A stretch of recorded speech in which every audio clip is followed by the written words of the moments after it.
इस वक्त मौजूद हैं आगरा में। आगरा ग्रामीण सीट पर बीजेपी ने उम्मीदवार बनाया है उत्तराखंड की पूर्व राज्यपाल रही बेबी रानी मौर्य को। बेबी जी हमारे साथ में हैं। मैम, आपको उम्मीदवार बना करके बीजेपी ने कोशिश की है दलित वोट बैंक को साधने की, लग रहा है कुछ सफलता मिल रही है? देखिए, मैं पार्टी की कार्यकर्ता हूँ, केवल दलित समाज से ही नहीं हूँ, मैं आती दलित समाज से हूँ, लेकिन पार्टी की कार्यकर्ता हूँ, इसलिए पार्टी मुझे चुनाव लड़ा रही है। और जहाँ तक बात है, जाटव समाज का वोट हमारी तरफ आ रहा है। आप कह रही हैं जाटव समाज का वोट आपकी तरफ आ रहा है, लेकिन अगर हम जो पिछले चुनावों में देखें या उससे जो पिछला कुछ सालों का इतिहास देखें, जाटव समाज एक ऐसा समाज है जिसके लिए कहा जाता है कि वो तो मायावती के साथ इंटैक्ट है। बाकी जो कोई भी जो है दलित में भी बंटवारा हो सकता है, लेकिन जाटव मायावती के साथ में कुछ फर्क पड़ रहा है क्या? देखिए, काफी फर्क पड़ रहा है, क्योंकि जाटव समाज भी ये सोच रहा है, क्योंकि मैं खुद जाटव समाज से आती हूँ, उन्हें लग रहा है कि उन बहन जी ने हमारा भरोसा तोड़ा है, तो ये दूसरी बहन जी हमारे साथ आ गई हैं। और अगर पार्टी में इनको विधानसभा चुनाव लड़ाने भेजा है तो ये हमारी आवाज भी बनेंगी, और मैं सही में उनकी आवाज बनूंगी। अगर उनको लगेगा कि बेबी रानी हमारे लिए कुछ कर सकती है, और वो हमारे ऊपर भरोसा जता रहे हैं और जताएंगे भी, और इस विधानसभा में वोट भी करेंगे। आप मान रहे हैं, खासतौर पर अगर हम पूरी यूपी की बात करते हैं, करीबन 20% से ज्यादा जो है दलित वोट है। वो दलित वोट जिसके लिए हमेशा से कहा जाता रहा है कि वो बसपा के साथ में ही रहता है। पिछले चुनावों की भी बात की जाए तो बसपा का वोट शेयर समाजवादी पार्टी से भी ज्यादा था। तो ऐसे में क्या वो दलित इस बार बीजेपी के साथ जुड़ेगा? अगर हाँ तो क्यों? नहीं, दलित समाज जुड़ रहा है बीजेपी के साथ, और क्यों ना जुड़े।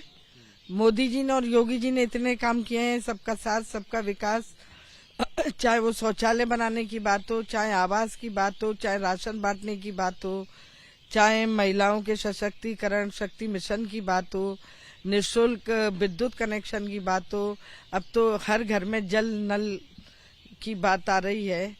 तो इतने सारे काम कर रही है, तो क्यों नहीं जुड़ेगा। वो भी जानते हैं कि कौन हमारे लिए कार्य कर रहा है। छोटे छोटे गरीब मजदूर हैं जो अपना घर नहीं बना सकते, उनको घर बना के दिए जा रहे हैं। उनके स्वावलंबन के लिए उनकी महिलाओं को कार्य दिए जा रहे हैं स्वयं सहायता समूह के माध्यम से। ऐसी अनेक योजनाएं जो महिलाओं के लिए चल रही हैं, पुरुषों के लिए चल रही हैं, नौजवानों के लिए चल रही हैं। जरूरी नहीं है कि वो नौकरी ही पाएं, स्वयं सहायता समूह के माध्यम से या छोटे छोटे लोन लेके वो अपने काम भी खड़े कर सकते हैं और छोटे छोटे उद्योग भी लगा सकते हैं। अगर हम बात करते हैं आगरा की, आगरा क्षेत्र की, आगरा जिले की, तो इसके लिए कहा जाता है इसको दलित समाज के राजधानी के तौर पर भी जो है हमेशा से देखा जाता रहा है। तो इस बार क्या आपको लग रहा है कि वो दलित समाज बीजेपी के साथ, हालांकि पिछले चुनावों में भी जुड़ा था, 2019 में भी, 2017 में भी कुछ हद तक जुड़ा था, लेकिन इस बार वो बसपा के साथ न जाकर के बड़ी संख्या में आपको लग रहा है कि वो बीजेपी के साथ ही जुड़ेगा, क्योंकि बीजेपी सरकार ने जो योजना चलाई है, फिर चाहे वो केंद्र की हो या फिर राज्य की? बिल्कुल जुड़ेगा, मैं तो कहती हूँ 100% जुड़ेगा। और जब उन्हें लगेगा कि एक हमारी समाज की लीडर हमारे बीच में खड़ी है और जो हमारी आवाज बनना चाहती है, हमारी बातों को भाजपा संगठन में भी पहुंचाना चाहती है और विधानसभा में भी पहुंचाना चाहती है, तो जरूर हमसे जुड़ेगा। इस सबके बीच में मुकाबला किससे है? क्योंकि जो है सपा और आरएलडी का गठबंधन है, दूसरी तरफ बहन जी ने भी अपने उम्मीदवार मायावती ने भी उतारे हुए हैं। प्रियंका गांधी वाड्रा खुद जो है जब यहाँ पर एक घटना घटी थी तो वहां पर दलित समाज के जो है लोगों के घर तक भी गई थी। मुकाबला किससे है? हम वैसे तो किसी से मुकाबला अपना नहीं मान रहे, हम जीत रहे हैं। और क्योंकि वो गठबंधन है, एक तरफ कांग्रेस है, बसपा का तो धीरे धीरे वजूद ही कम होता चला जा रहा है। तो भाजपा का किसी से आगरा में तो नहीं है कि हमारा किसी से चैलेंज है। हम अपनी दम पे चुनाव जीत रहे हैं, और इसलिए जीत रहे हैं कि मोदी जी ने और योगी जी ने कोई बिना भेदभाव किए हुए सबके लिए कार्य किए, इसलिए हमारा मुद्दा ही सबका साथ सबका विकास है। तो इसी आधार पे हम सरकार बनाएंगे। कि मायावती कमजोर हो रही है तो उसका फायदा बीजेपी को मिलेगा। अगर मायावती कमजोर होंगी, क्या वो जो है वो सपा और आरएलडी के साथ नहीं जाएगा? क्योंकि ये हो रहा है कि नाराज वोट है, जो जाट है या किसान आंदोलन है, उसका फायदा मिलेगा आरएलडी के साथ जो गठबंधन हुआ है। तो दलित वोट मुझे नहीं लगता कि वो गठबंधन की तरफ जाएगा, वो भाजपा की तरफ आएगा। इस बार थोड़ा बहुत जाएगा तो बहन जी के साथ जाएगा, बाकी सब भाजपा के साथ आएगा और कहीं नहीं जाएगा। तो फिलहाल आप मुकाबला जो है, अगर हम पश्चिमी उत्तर प्रदेश की बात करें, तो क्या लग रहा है कि मुकाबला जो है किसके बीच में आपको लग रहा है, और क्या हाँ, पश्चिम में हम कह सकते हैं कि हमारा लोकदल और सपा से मुकाबला है, लेकिन यहाँ हम नहीं मान रहे कि हमारा मुकाबला उनसे है। नहीं।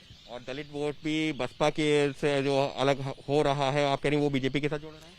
बिल्कुल जुड़ रहा है साहब, आप जाके देखिए क्षेत्र में, आपको अपने आप पता चलेगा। जो जुनून है, जो उमंग है कार्यकर्ताओं में, वो आपको बताएगी कि वो किसके साथ है।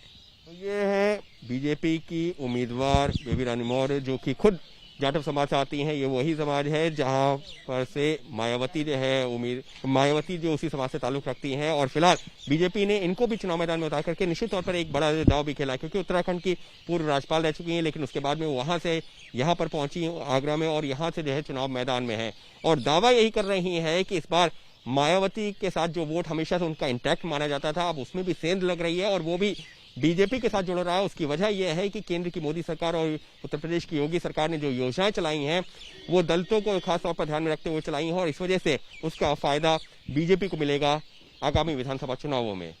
कैमरा पर्सन वरुण के साथ अंकित गुप्ता, एबीपी न्यूज, आगरा ग्रामीण।